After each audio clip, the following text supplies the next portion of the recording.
everybody, hope you're doing well. Welcome back to RZ Auto Solutions. I'm Mike Roselle, and today I wanted to talk to you a little bit about CSI.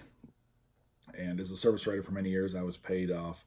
I had a base pay, and I was paid off commission on what I sold, and I was also paid based on my CSI, customer satisfaction inquiry, the surveys that the customers get after they've had service done. And it's become a big, big factor in how writers are paid. I don't always agree with some of the pay plans out there, but I understand the purpose for it. And as a service writer, one of the most awkward things is going to the customer after everything's done, especially if it's been an awkward, bumpy experience for the customer. There could have been some parts issues with the repair, second time back, it's not fixed first time. It makes it awkward going to ask for a good survey at the end as a writer. You're going to them and hey, I really appreciate 100% on this. And it's been a bit rocky. So it's very awkward. So one of the things I learned, and I actually learned this from Chris Collins. You can find him on YouTube. He's got excellent videos. I learned this from quite a while back, but and I've heard it from one of the Chrysler training. I can't remember the guy's name. Brought it up in a similar way, but Chris really brought it home. So I'm giving him props. Do yourself a favor to watch his stuff.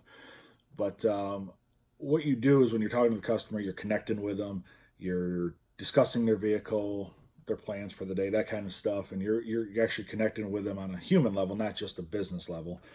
You're going to let them know right at the beginning, not at the end, that by the way, Mr. Customer or Mrs., you're going to be getting a survey at the end of this whole process. When this is all done, after all the repairs are done, you're going to get a survey.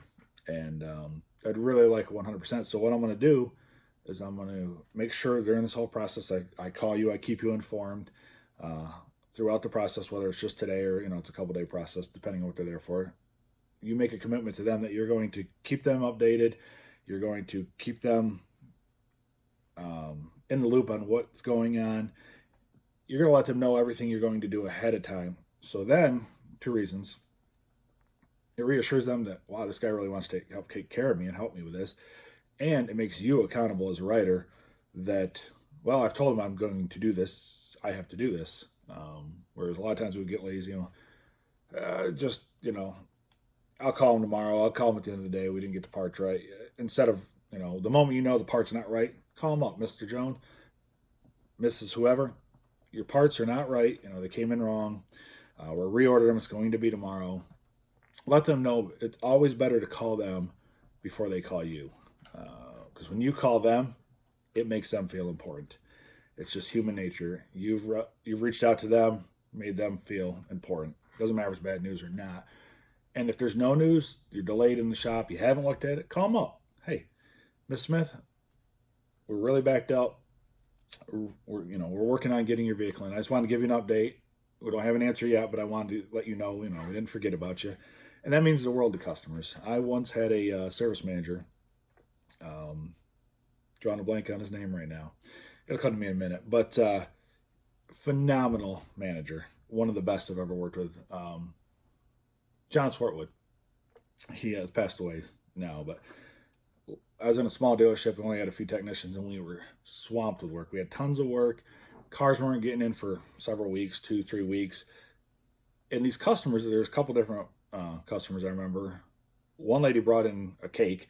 Another one brought in brownies. Loved him, appreciated him. Even though we hadn't looked at their car for 2 weeks, he would call them every day.